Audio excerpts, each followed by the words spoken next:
Prinsip tentang pembapaan rohani menciptakan banyak kontroversi dalam dunia kekristenan. Tidak sedikit dari antara mereka yang terluka akibat merasa dimanipulasi oleh orang-orang yang mengaku diri sebagai bapa rohani. Sedangkan sebagian lain dari mereka masih terus melanjutkan perjalanan rohani, namun terus menyimpan kegetiran dan kepahitan hidup, bahkan menjadi apatis dengan segala jenis pekerjaan Roh Kudus yang berkaitan dengan aspek pengayoman, kepemimpinan, atau segala jenis penundukan diri pada otoritas di atas mereka. Lalu apakah benar prinsip pembapaan rohani ini berasal dari Tuhan atau hanya ide manusiawi saja? Apakah masih ada bapa rohani yang sungguh-sungguh hidup di dalam kebenaran firman Tuhan pada akhir zaman ini? Bagaimana sudut pandang kebenaran tentang pembapaan rohani yang sejatinya? Semua itu akan dikupas tuntas dalam Ruang Tiranus episode kolaborasi Bapa dan Anak Rohani. Selamat datang kembali di dalam Ruang Tiranus, The Room of Revivalists and Reformers. Episode kali ini masih terus membahas mengenai kolaborasi Bapa dan Anak Rohani. Tentunya kita penasaran, apakah benar ada anak-anak rohani yang mengikuti Pastor Stephen Agustinus secara sungguh-sungguh? Karena kita tahu bersama, Pastor Stephen Agustinus terus berbicara mengenai kematian daging, jalan salib, penyerahan hak. Apakah benar ada anak-anak rohani yang mengikuti jejak kaki yang sama seperti yang dilalui oleh Pastor Stephen Agustinus? Hari ini Ruang Tiranus akan membuktikan hal tersebut dengan mengunjungi salah satu anak rohani dari Pastor Stephen Agustinus di kebun One Home Farm. Mari saksikan bincang-bincang bersama dengan narasumber tetap kita, Pastor Stephen Agustinus, di dalam ruang yang berbeda. Baik pemirsa, di samping saya telah ada narasumber tetap kita, Pastor Stephen Agustinus, yang juga sedang bersama-sama menikmati indahnya kebun pertanian ini. Jadi One Home Farm ini adalah milik salah satu dari anak rohani Pastor Stephen Agustinus. Betul ya Pastor ya? Betul. Yang bergerak di dalam bidang pertanian. Iya. Puji Tuhan. Puji Tuhan. Pastor, kita mau lanjutkan lagi perbincangan kita di Ruang Tiranus nih Pastor. Oke.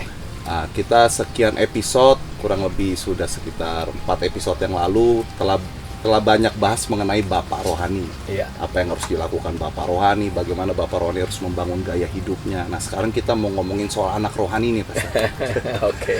Nah, kira-kira kalau dari anak rohani sendiri itu harus bersikap seperti apa untuk bisa dibangun seturut dengan pola ilahi, Pastor? Apa yang harus anak rohani itu lakukan? Apakah harus deket terus, maksudnya kemana Pastor Stephen pergi, anak rohani itu juga ada ikut, atau seperti apa? Apakah jarak lahiriah juga mempengaruhi pertumbuhan kerohanian, Pastor? Iya, sebetulnya kalau kita berbicara tentang pembapaan, sekali lagi, tujuan dan fokus utama dari seorang bapa rohani adalah men-setting dan memastikan masa depan anak-anak rohaninya akan bisa selaras dengan agenda kerja Tuhan. Ya. Dan kalau kita membaca di dalam Alkitab, Tuhan seringkali mengibaratkan kehidupan dari anak-anak rohani atau orang-orang percaya yang sedang dalam proses pembentukan. Iya. Dipersiapkan untuk menjadi seperti anak panah dalam tangan pahlawan. Oke, iya. Itu digambarkan seperti orang menanam pohon. Oh, seperti ini ya, Pastor. Seperti Iya. pertanian yang Iya. ada di belakang kita ini. Jadi memang seringkali butuh waktu, seringkali membutuhkan tindakan-tindakan ekstra dari seorang bapak rohani untuk bisa masuk ke dalam kehidupan anak-anak rohaninya, khususnya dalam aspek-aspek kehidupan yang sifatnya pribadi. Iya. Karena kalau kita berbicara tentang aspek profesionalisme, aspek pekerjaan dan semacam itu, di luar sana sudah ada begitu banyak. Ada banyak pengetahuan, ada banyak pelatihan-pelatihan yang bisa dipakai untuk memperlengkapi dan memastikan skill dari seorang anak rohani akan bisa terus terasah semakin tajam, sehingga akan bisa bersaing di luar sana. Menjadi orang-orang yang berpengaruh, yang terpandang dan disegani. Tapi permasalahannya, orang banyak memiliki skill, tapi seringkali lemah dalam karakter. Orang seringkali punya banyak kompetensi dan kemampuan, tetapi lemah dalam aspek-aspek kehidupan yang sifatnya pribadi. Sementara sebetulnya sehebat apapun seseorang, sebanyak apapun kemampuan yang dia miliki, basic yang akan membuat dia bisa tetap bertahan, berfungsi secara maksimal adalah karakter dan kualitas hidupnya. Ini yang Pastor Stephen maksud karakter seperti apa, Pastor? Karena di luar sana juga ada banyak pendidikan yang mengarah ke karakter. Nah, karakter yang Pastor Stephen maksud ini karakter seperti apa? Secara spesifik mungkin saya lebih bisa menyebut dengan istilah kehidupan saleh dan keilahian Tuhan. Keilahian Tuhan yang seharusnya bertumbuh dalam kehidupan seorang anak-anak rohani.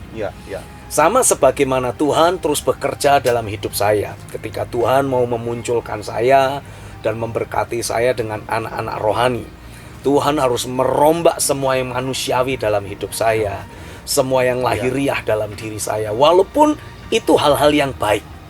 Tapi kalau tidak ilahi, Tuhan harus bongkar itu semua. Hal baik tapi tidak ilahi. Nah, itu maksudnya kayak gimana, Pastor? Saya ini tipe orang yang, apa istilahnya ya, gampang terenyuh, gampang menaruh belas kasihan kepada orang lain. Itu kan hal yang baik, betul. Tapi belum tentu ilahi.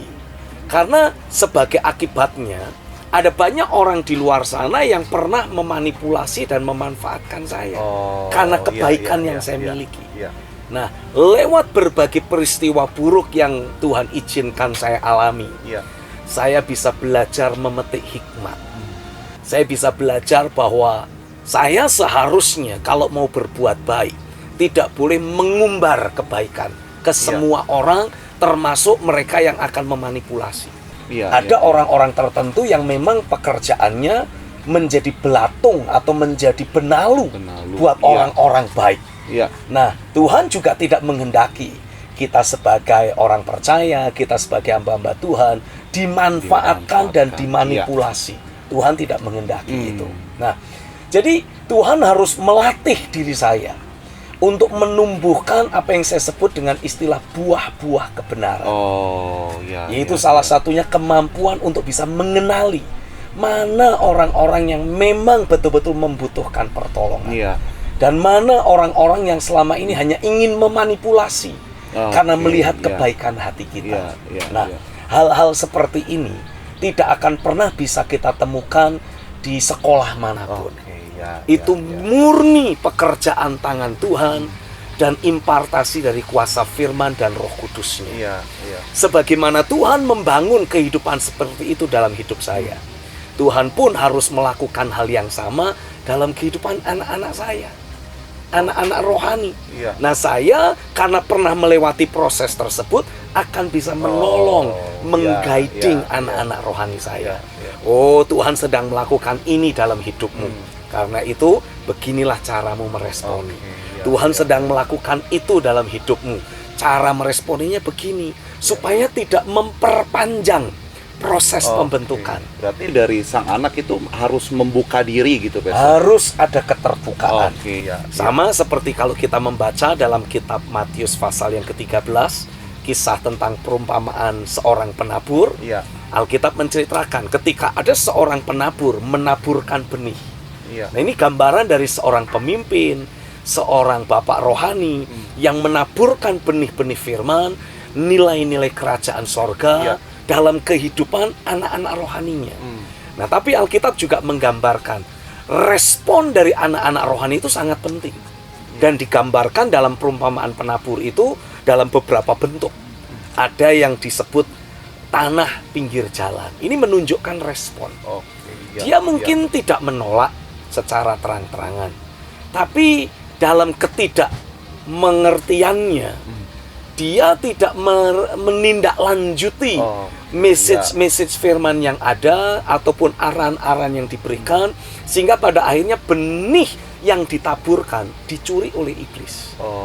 Sehingga dia mungkin tahu, tapi dia tidak pernah bisa melihatnya muncul termanifestasi dalam hidup sehari-hari. Lalu kemudian ada lagi yang digambarkan dalam Alkitab itu tanah hati berbatu-batu. Ya, ini gambaran dari anak-anak rohani yang ketika menerima input dari seorang bapak rohani, menerima arahan, mungkin teguran, petunjuk untuk apa yang seharusnya dia lakukan. Nah, kadangkala ada anak-anak rohani yang juga merasa diri lebih pinter. Merasa diri lebih pintar. Sehingga ketika mungkin seorang bapak rohani menyampaikan sesuatu dan dipandang si anak rohani ini kok tidak masuk akal ya. Ya, nggak masuk logika. Nggak gitu masuk ya, logika Pastor, ya. Ya. Saya sudah belajar sesuatu dan apa yang disampaikan si bapak rohani kok tidak sama dengan apa yang saya pelajari.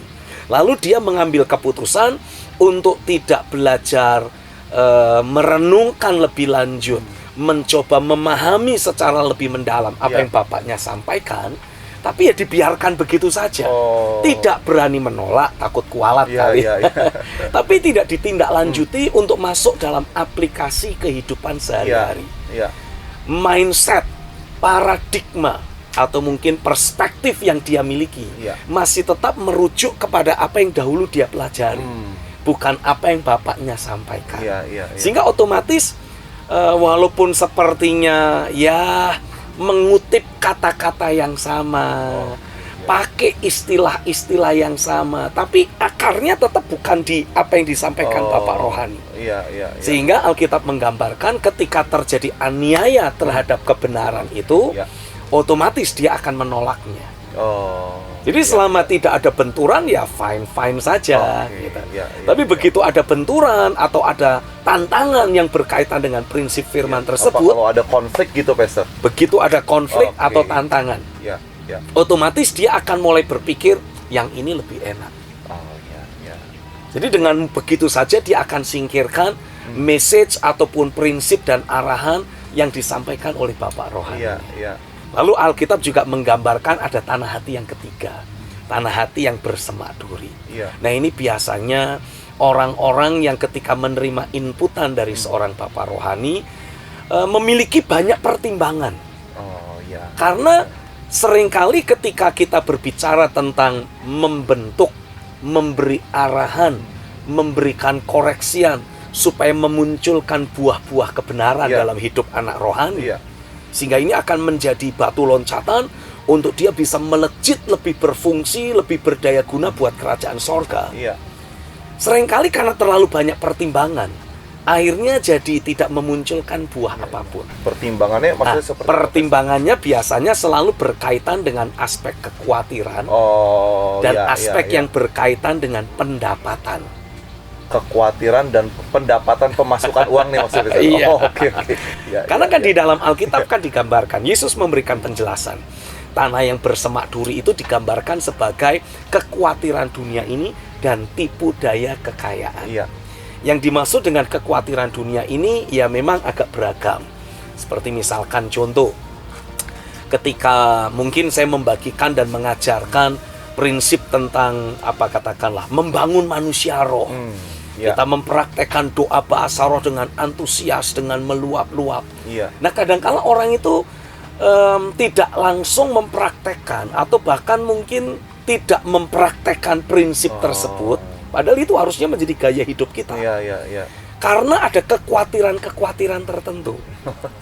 Khawatir kalau nanti suaranya parau. Khawatir kalau nanti jadi putus napas. Kurang lebihnya seperti itu.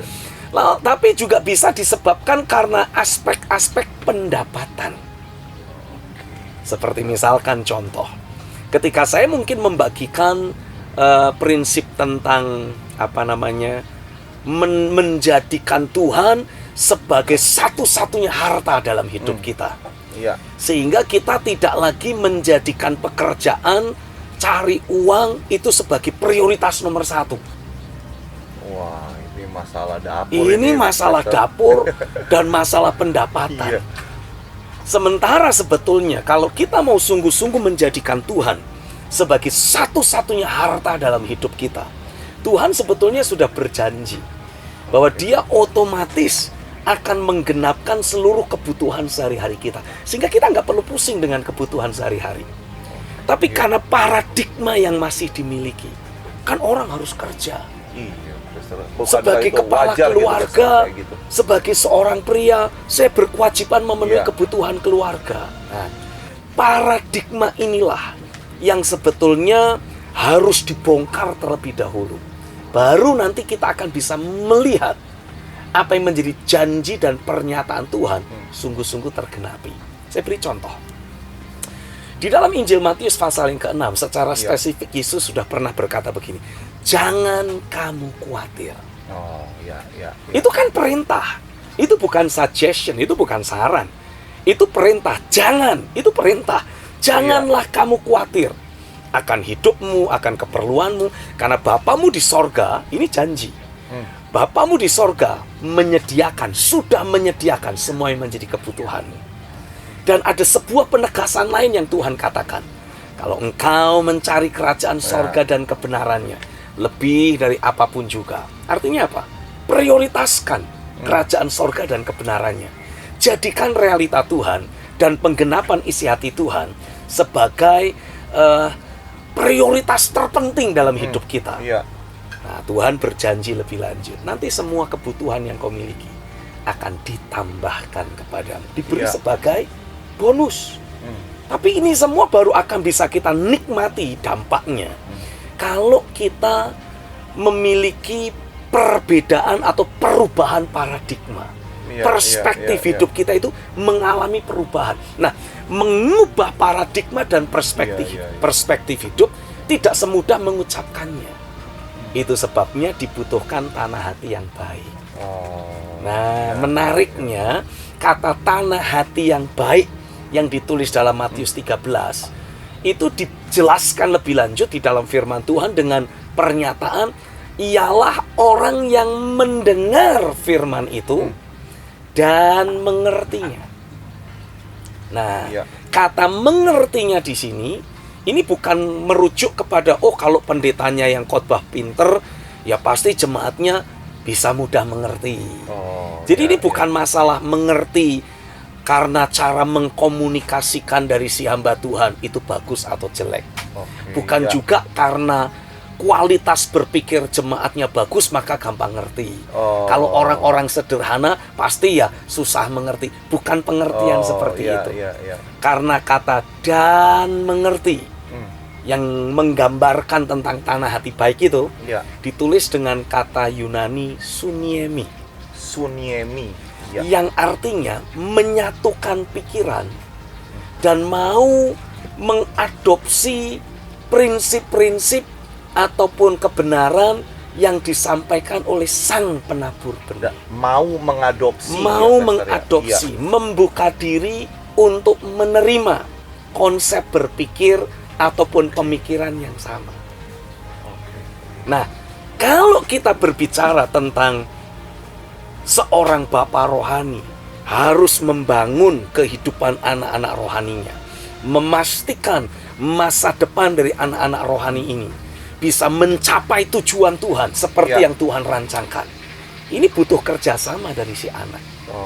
Anak rohaninya tersebut ya harus punya tanah hati yang baik tadi. Harus mau itu. Harus punya keterbukaan, mau belajar menerima, mau belajar mengadopsi apa yang disampaikan oleh sang bapak rohani.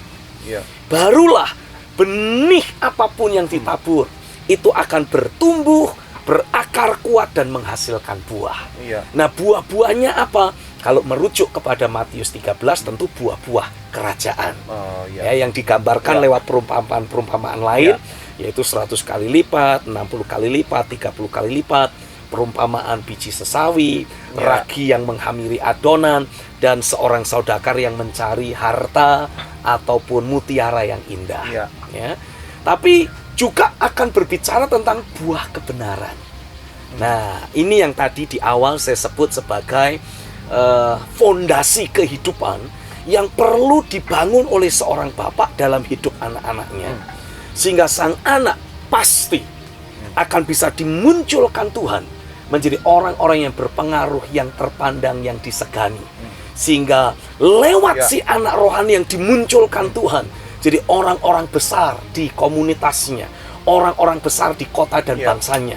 Maka apa yang menjadi agenda Tuhan, impian-impian yang Tuhan taruh dalam hidup sang Bapa akan bisa dijadikan visi dan direalisasikan oleh anak-anak rohaninya. Iya.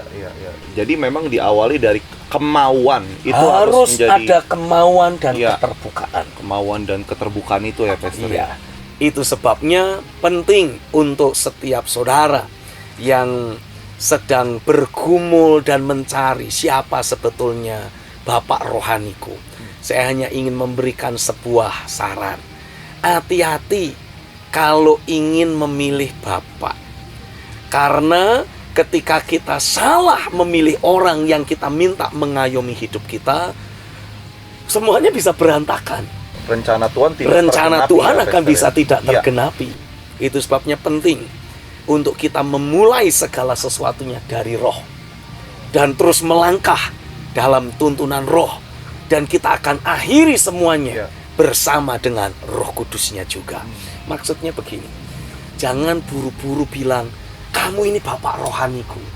Kalau Roh Kudus tidak melahirkan orang itu dalam hidup kita. Iya. Saya sendiri pernah alami. Ada satu orang hamba Tuhan yang kalau saya sebut namanya, pasti ada banyak dari saudara yang mengenal. Iya. Karena beliau adalah tokoh kegerakan, khususnya di tahun 1980-an, 1990-an. Sampai sekarang pun beliau terus memunculkan kinerja yang luar biasa dalam pelayanan. Iya. Beliau pernah secara spesifik datang kepada saya dan berkata, Tuhan mau supaya aku mengangkat anak rohani. Maukah engkau jadi anak rohaniku? Itu sudah tawaran terbuka. Oh, itu apalagi bawa nama Tuhan kan, Pastor. Oh, Nah, iya. itu gimana, Pastor? Ya walaupun Bisa. tidak secara spesifik, Iya. si hamba Tuhan ini berkata, Tuhan suruh Iya, untuk iya. kamu jadi anak rohaniku. Iya. Ini hamba Tuhan masih tetap memiliki etika yang ilahi. Iya. Ya minta maaf karena ada cukup banyak hamba-hamba Tuhan di zaman sekarang saking ngebetnya pengen jadi bapak rohani, Iya. pakai nama Tuhan tanpa betul-betul ada konfirmasi iya, dari iya, Tuhan. iya. Ya tahu-tahu aja bilang kamu anak rohani saya. Kamu yang melihat tayangan ini, kamu juga anak rohani saya. Iya. Ada banyak yang kayak gitu. Nah, saya sarankan, please, biarkan Roh Kudus bekerja dalam hidupmu. Iya. Kenali dulu siapa ini orang yang mau jadi bapak rohani atau orang yang Tuhan suruh untuk jadi bapak rohani. Kenali hidupnya, kenali keberadaannya. Iya. Memang tidak ada gading yang tidak retak, tidak ada manusia yang sudah sempurna. Iya. Tapi minimal kalau Tuhan sampai berkata inilah orangnya, pasti orang tersebut sudah melewati proses pembentukan yang panjang dan yang Iya. dalam, sehingga di dalam kehidupannya akan selalu terpancar keilahian Tuhan. Minimal kalau kita dekat-dekat, kita bisa mencium bau keharuman Kristus. Ada kehidupan yang saleh dan ada kehidupan ilahi yang kita bisa lihat, kita bisa cermati, kita bisa contoh, kita bisa adopsi dari hidup si hamba Tuhan tersebut, ya. Dan saya yakin kalau kita memulai di dalam Roh Kudus juga akan terus memampukan kita. Iya. Saya dengan bapak rohani saya, ya kalau ditimbang-timbang ya pasti adalah gesekan-gesekan yang terjadi. Iya. Namanya manusia, semakin mendekat pasti akan semakin ada potensi gesekan. Tapi karena dimulai dari Roh Kudus, Roh Kudus pun memberi saya kemampuan untuk tetap bertahan. Jadi kalau ada yang nanya, Pak Stephen pernah nggak ngalami pembentukan dari Bapak Rohani? Loh ya pasti harus. Sampai nangis-nangis. Bukan cuma nangis-nangis melolong-lolong. Iya. Tapi itu kita butuhkan. Karena Alkitab juga mengatakan kalau seorang Bapak Rohani hanya dikasih akses untuk ngomong hal-hal yang baik dari kehidupan anaknya, Alkitab bilang, bapak mana yang tidak menyesah anaknya? Iya. Hanya anak-anak gampang, atau istilah bahasa kasarnya itu anak haram, Iya. yang tidak akan pernah disesah karena nggak dianggap. Tapi kalau seorang ayah mengasihi anaknya dan melihat ada kekeliruan, pasti sang ayah akan menegur. Iya. Pasti sang ayah akan memberikan koreksian. Enak nggak buat si anak? Ya nggak enak. Iya. Namanya orang ditegur itu pasti menyisakan rasa luka, rasa sakit. Iya. Tapi itu baik buat si anak. Nah, ketika terjadi gesekan, Karena Roh Kuduslah yang memulai hubungan itu. Roh Kudus juga yang akan terus menjagai. Iya, iya. Sehingga kalaupun si anak ini kabur, seperti kisah anak bungsu yang keluar dari bapaknya, rumah bapaknya. Karena si anak bungsu ini terus memiliki hati yang mau berubah, mau bertobat. Iya. Walaupun sudah nyantol di kandang babi, dia pasti akan mau kembali. Iya. Dia teringat bagaimana bapaknya dahulu. Bagaimana hamba-hamba bapaknya terpelihara sempurna. Iya. Sementara dia sebetulnya anak dari si bapak, justru nyantol di kandang babi. Mau makan ampas babi pun tidak diperbolehkan. Iya, iya. Sehingga sebagai akibatnya dia berniat kembali. Oh, ini kalau anak sejati nih, Pastor? Anak sejati pasti akan kembali ke rumah Oke. bapaknya. Iya, iya. Mau badung, mau nakal, mau kabur dari rumah bapaknya, memanipulasi, ngambil harta bapaknya, dibawa pergi. Karena dia anak sejati, Iya. pasti Roh Kudus akan bawa dia kembali ke rumah bapaknya. Iya, iya. Saran saya, kalau ada dari saudara yang menjadi seperti anak bungsu, jangan lama-lama di kandang babi. Nggak enak. Bau ya, Segera. Pastor? Bau. Dan salah-salah nanti dianggap sebagai salah satu dari antaranya. Sorry.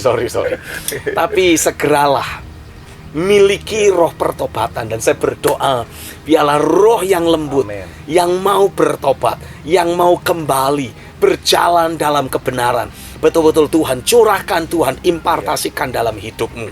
Dan saya berdoa, tanpa berlama-lama engkau akan kembali ke rumah Bapa. Dan di dalam rumah Bapa akan ada pemulihan. Iya. Dan saya percaya bersama-sama dengan Sang Bapa, Tuhan akan bisa terus melanjutkan proses pembentukan dalam hidupmu, sehingga rupa Kristus semakin nyata dalam dirimu. Dan bersama-sama dengan Bapa berkolaborasi, kita siap menantang musuh di pintu gerbang. Iya. Baik, Pastor, ini kan berarti dari apa yang Pastor Stephen sampaikan, kelihatan bahwa perjalanan anak dengan Bapak rohani ini nggak selalu mulus gitu, Pastor. Ya, Ada kalau aja. hubungannya normal dan sejati, Harusnya ya pasti akan ada naik turun, harusnya akan ada dinamika di sana. Kan kita nggak mungkin cuma Iya. sekedar seneng-seneng dan bersayang-sayangan melulu. Iya, ada teguran. Pasti di situ akan ya, ada Pastor, ya? teguran, Iya. pasti akan ada koreksian.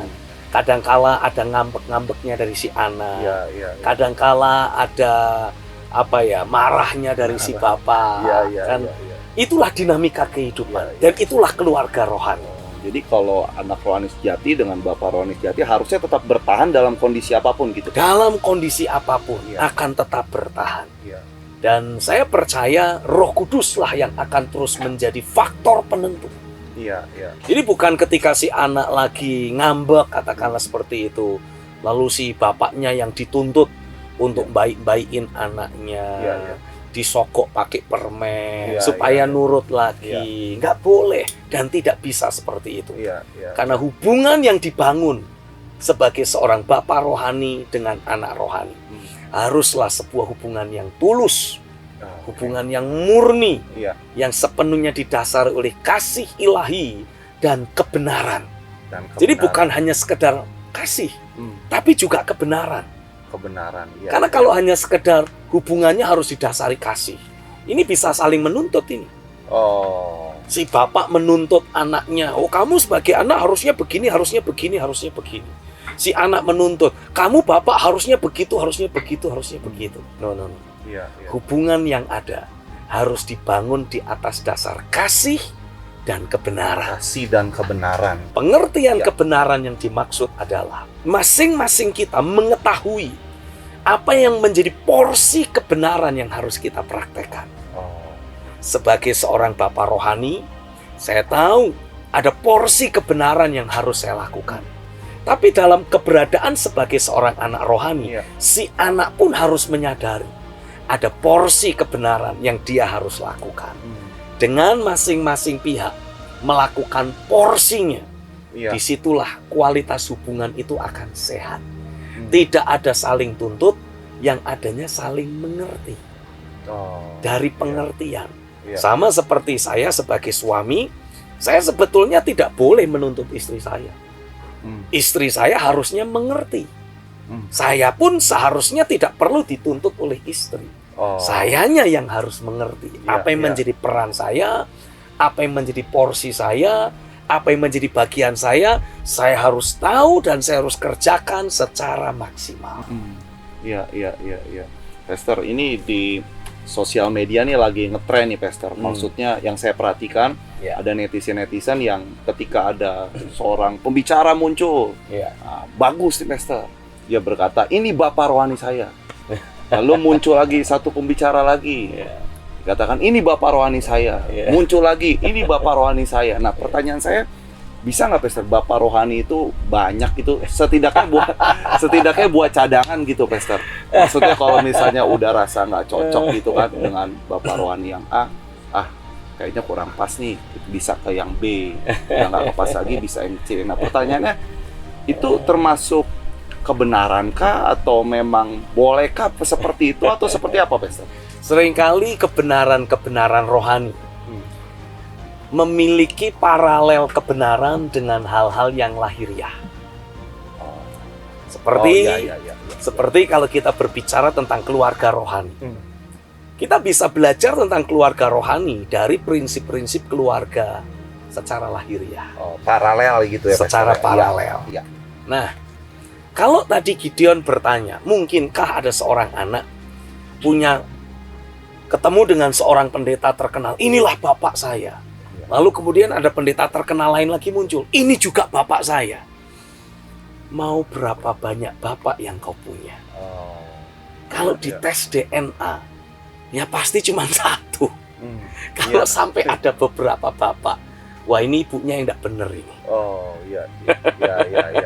Secara lahiriahnya begitu. Secara lahiriahnya saja, kita bisa melihat kebenaran itu dipraktekkan. Nah, prinsip secara rohani kurang lebihnya juga seperti itu. Itu sebabnya jangan buru-buru bilang, ini bapak rohaniku, lalu nyesel ketika ketemu ada bapak rohani lain yang lebih terkenal, lebih muda, lebih ganteng kayak saya. Nyesel, wah aku sudah punya bapak itu, sudah telanjur ngaku. Nah, kan repot. Itu sebabnya jangan buru-buru, biarkan Roh Kudus bekerja dalam hidupmu. Biarkan Roh Kudus memberikan kesaksian dalam batinmu, siapa orang yang Tuhan tunjuk untuk menjadi bapak rohani. Lalu belajarlah mulai membangun komunikasi. Lewat apa? Lewat message yang dia sampaikan. Kalau saudara mendapati ini bapak rohaniku, tapi message yang dia sampaikan rasanya kok nggak cocok dengan hidupmu, tidak ada kesaksian roh dalam dirimu, artinya you salah panggil bapak. Karena apapun yang seorang bapak rohani bawa dalam hidupnya, itu akan dengan mudah kita kenali melalui message yang dia sampaikan. Nah, kalau saudara ingin mengenali bagaimana masa depanmu nanti di bawah pengayoman si hamba Tuhan yang engkau panggil sebagai bapak, belajar kenali apa inti message yang sudah Tuhan bangun dalam hidupnya, yang selalu dia bawa dalam dirinya. Suka tidak suka, itulah DNA rohani. Kita harus belajar kenali DNA rohani kita.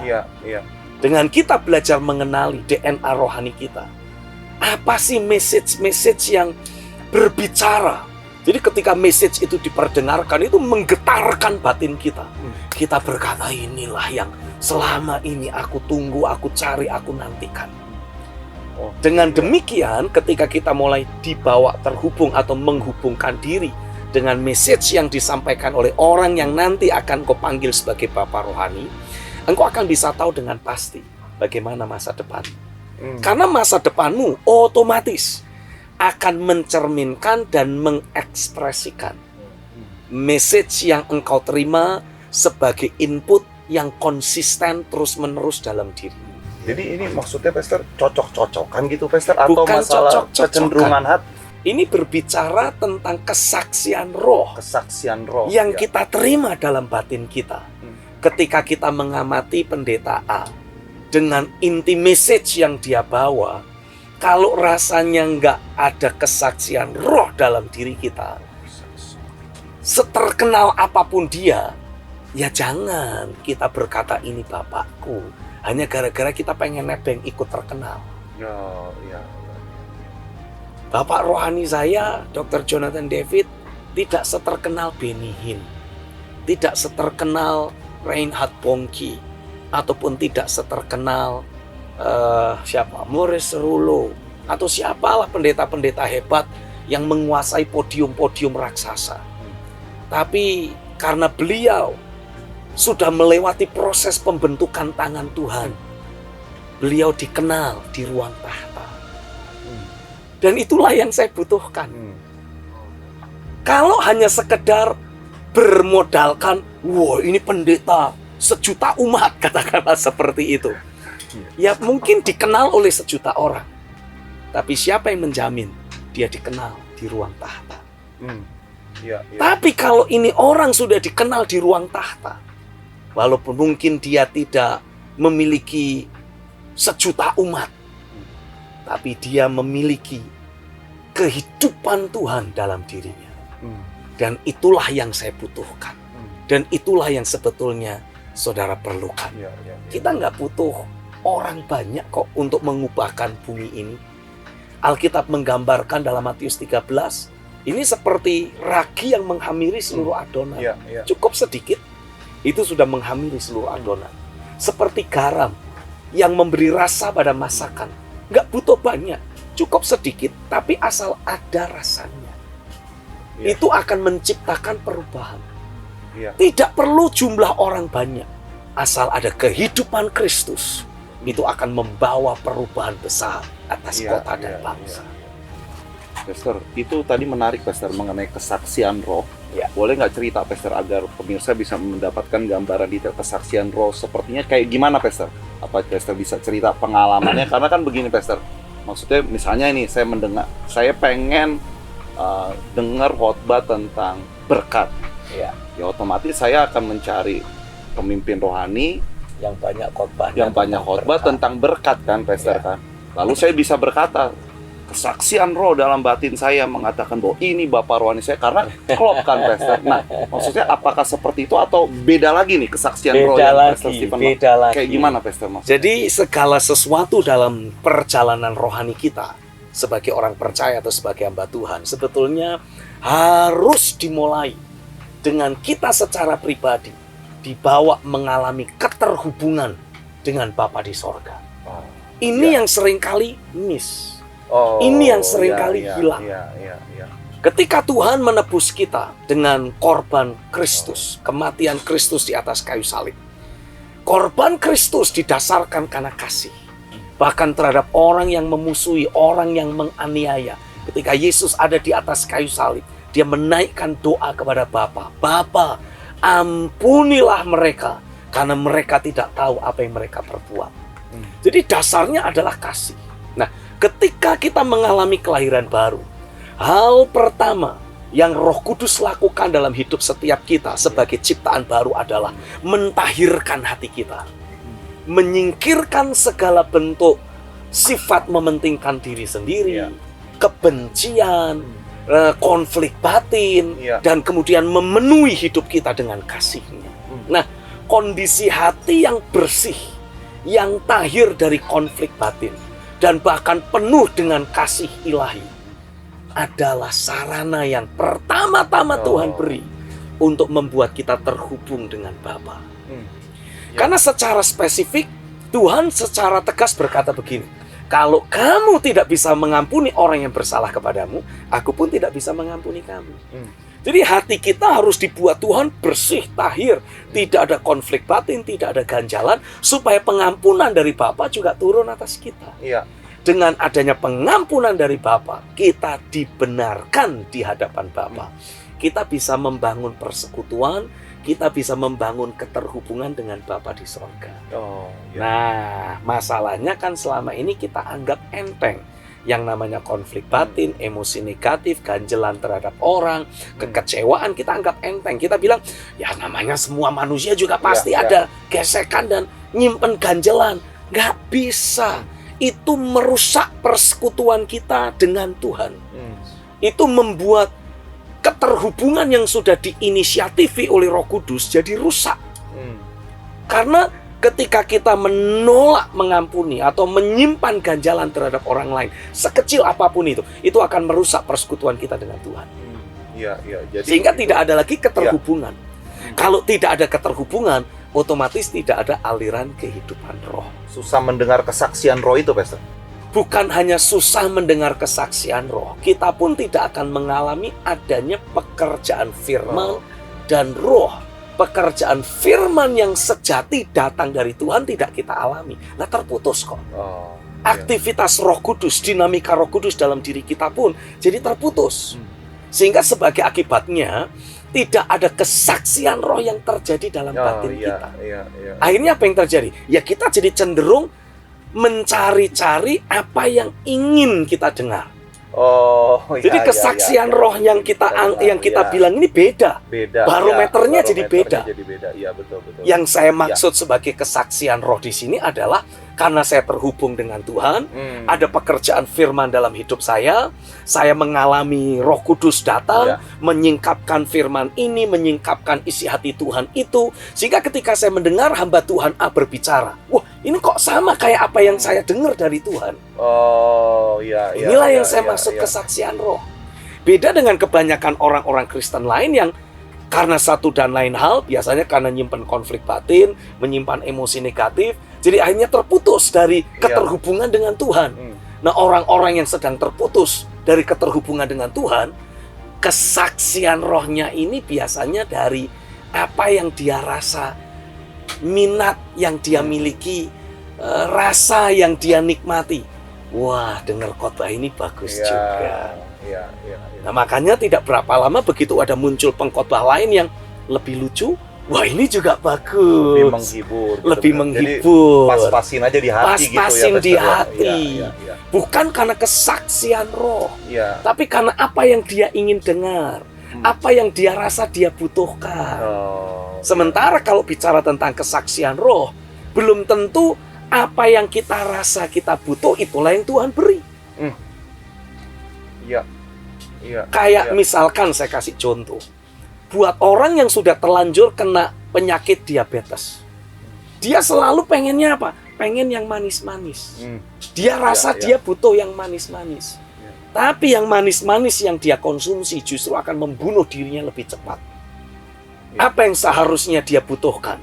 Yang dia butuhkan adalah perubahan pola hidup dan perubahan pola makan. Which is nggak semua orang suka. Tidak semua orang mau. Karena mengandung tuntutan. Nah, ketika kita bicara tentang kesaksian roh, atau kita bicara tentang apa yang saya butuhkan dalam hidup saya untuk menggenapi rencana Tuhan, wah, itu semuanya tuntutan. Menuntut banyak dari kita. Gaya hidup kita harus berubah. Dasar keyakinan kita harus diselaraskan dengan firman. Paradigma yang kita punya juga harus terus diselaraskan dengan firman. Ada banyak tuntutan, ada banyak hal yang harus berubah dalam diri kita. Dan tidak semua orang mau. Ini perbedaannya apa, Pastor? Tuntutan yang tadi Pastor Stephen bilang bahwa Bapak dan anak rohani bukan tuntutan itu, dengan tuntutan yang ini perbedaannya apa, Pastor? Kalau kita berbicara tentang seorang bapak terhadap anaknya, otomatis sebagai seorang bapak rohani, kalau saya merindukan anak-anak rohani saya bertumbuh, saya akan menuntut dia. Minimal saya menuntut dia mempraktekkan dan menghidupi apa yang saya berikan sebagai arahan. Menjadikan sebagai paradigma baru dalam hidupnya. Menggantikan perspektif dan paradigma lama yang selama ini dia punya. Nah, itu adalah bagian dari tuntutan. Seperti misalkan contoh, let's say katakanlah kalau saya bertanya kepada Gideon, apa sebetulnya yang menjadi kesaksian roh dalam hidupmu? Contoh, ini saya kasih contoh. Wah, saya mau menjadi orang yang Tuhan pakai, membawa dampak, membawa impact di dunia olahraga. Contohnya seperti itu. Ya, kalau itu yang Gideon mau, atau itu yang menjadi suara Tuhan dalam hidupmu, ya saya pasti akan menuntut Gideon untuk banyak pakai kaos singlet, celana pendek, dan latihan, berolahraga. Ada di gym.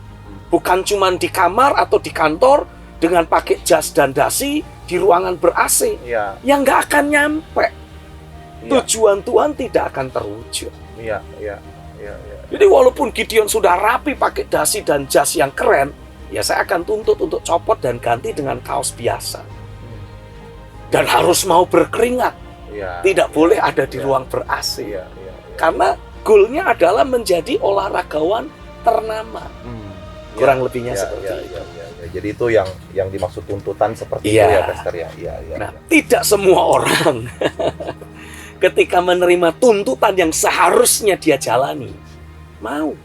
Tidak semua orang. Iya. Itu sebabnya kembali dalam hubungan seorang bapak dengan anak rohani dibutuhkan tanah hati yang baik dari si anak rohani. Iya. Dia mau membuka dirinya, mau mengadopsi apa yang Tuhan sudah tanamkan dalam hidup sang bapak Iya. untuk juga dibangun dalam diri Iya. sebagai anak. Iya. Pastor Stephen, ini mungkin pertanyaan agak lebih sensitif gitu, Pastor ya. Pastor Stephen tidak takut kehilangan anak rohani di tengah kondisi ada banyak gereja, Pastor. Ada banyak pemimpin-pemimpin rohani juga yang membangun gereja itu, wah, keren-keren, Pastor. Itu kalau lagi pujian penyembahan itu ada asapnya. Pokoknya entertainnya tuh bagus gitu. Terus AC juga dingin gitu. Kalau mau ke gereja juga jemaat dijemput. Nah, Pastor Stephen nggak berupaya untuk memaintain jemaat dengan seperti itu, Pastor, agar aman gitu, Pastor, nggak lari. Maksudnya anak rohani ini tetap ada bersama Pastor Stephen, nggak melakukan hal yang sama, Pastor.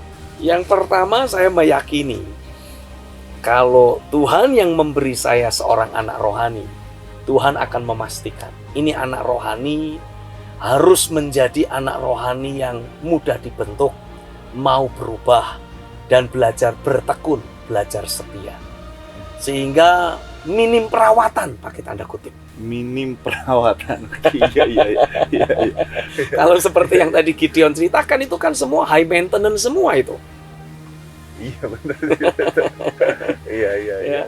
Kalaupun ada orang yang kemudian setelah mengaku diri sebagai anak ternyata kabur, ya saya anggap berarti dia anak tetangga. Oh, sesimpel itu aja pikirannya, Sesimpel Pastor. itu saja. Iya. Karena kalaupun dia kabur, kalau memang betul-betul anak rohani yang Tuhan beri untuk saya ayomi, pasti Tuhan akan bawa dia kembali kepada saya. Oh, iya. Itu yang pertama. Iya. Yang kedua, saya belajar di dalam firman Tuhan, dalam Alkitab, bahwa gereja itu sebetulnya bukan tempat entertainment.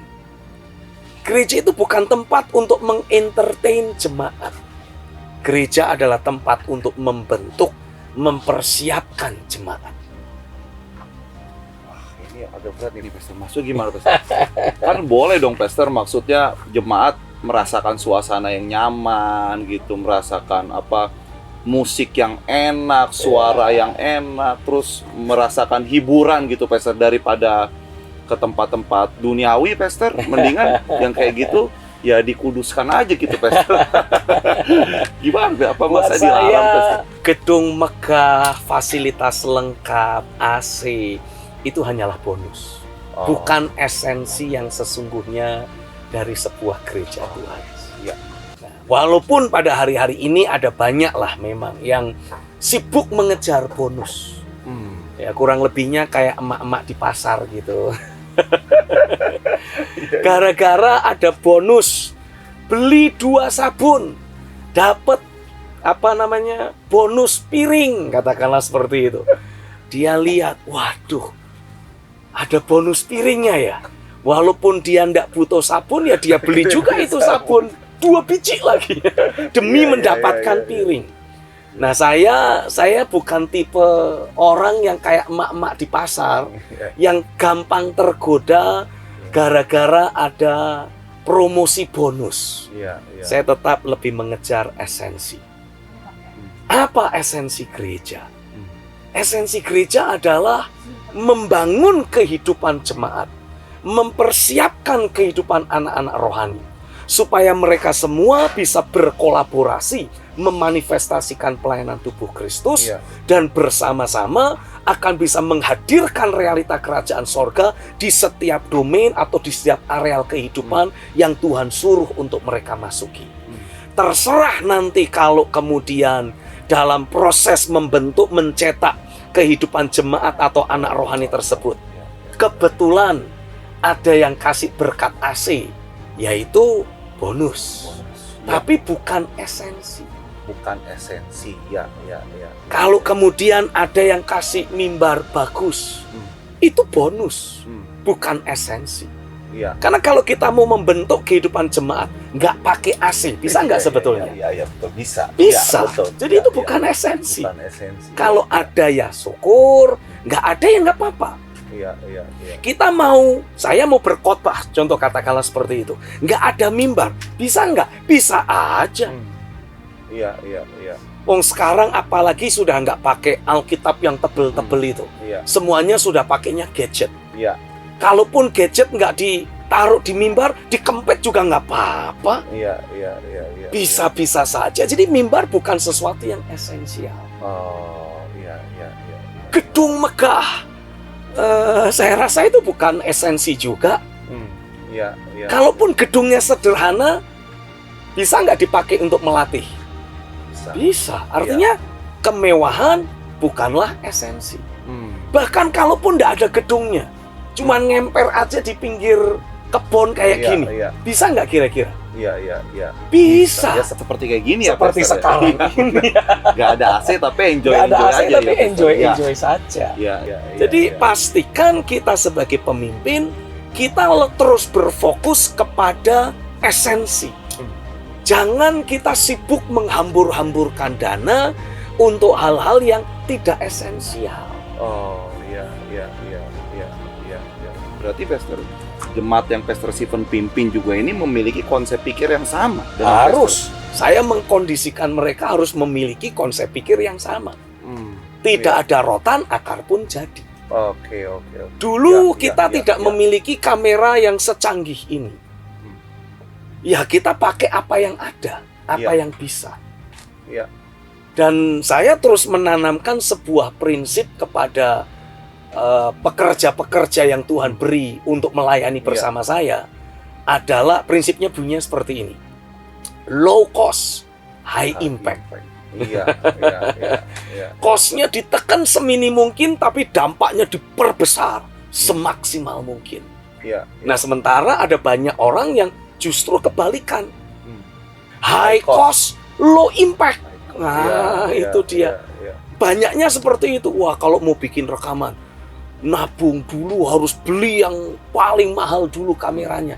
Dulu saya kamera analog yang ya kecil begini. Tapi ya sudah, memang itu yang kita bisa lakukan, itu yang kita masih itu punya. yang dimaksimalkan. Itu yang kita maksimalkan. Iya. Dengan berjalannya waktu, kita terus makin bertumbuh dan puji Tuhan. Iya. Sekarang kameranya keren. Iya.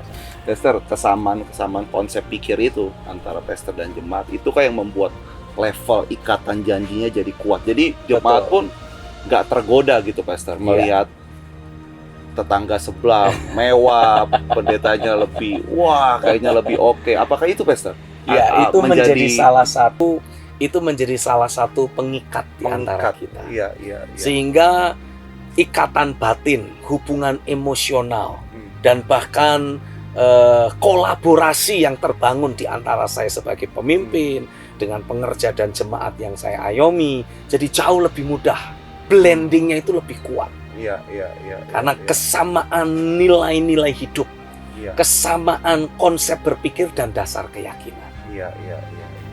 Baik, Pastor Stephen, kita akan lanjut lagi nih ngobrolnya, Pastor, tapi bersama dengan Pastor Victor Lee sebagai anak rohani dari Pastor Stephen Agustinus. Saya akan tanya-tanya gimana sih membangun hubungan dengan Pastor Stephen sebagai Bapak rohani. Sangat menarik, Ya, sangat menarik. Baik, ini Pastor Victor. Hai Dad. Selamat bergabung dalam ruang Tiranus. Terima kasih. Iya, jadi Pastor Victor, ini kita tadi ngebahas mengenai anak rohani. Gimana sikap seorang anak rohani membangun hubungan dengan Bapak rohani. Nah, kita mau tanya nih lebih lanjut. Gak apa-apa ya, Pastor? Boleh, Tanya, boleh. Dengan senang hati. Pastor Victor, ini yang saya mau tanya, Pastor. Pastor Victor tidak menyesalkan memilih Pastor Stephen sebagai Bapak rohani. karena Pastor Stephen selalu berbicara mengenai kematian daging, penyerahan hak. Apakah Pastor Victor tidak menyesal menjadi anak rohani dari Pastor Stephen? Ya, saya sangat-sangat menyesal. Pastinya pemirsa di rumah cukup penasaran dengan episode kali ini karena diakhiri dengan jawaban yang cukup menggantung. Simpan rasa penasaran pemirsa karena kita akan lanjut lagi pada episode yang akan datang.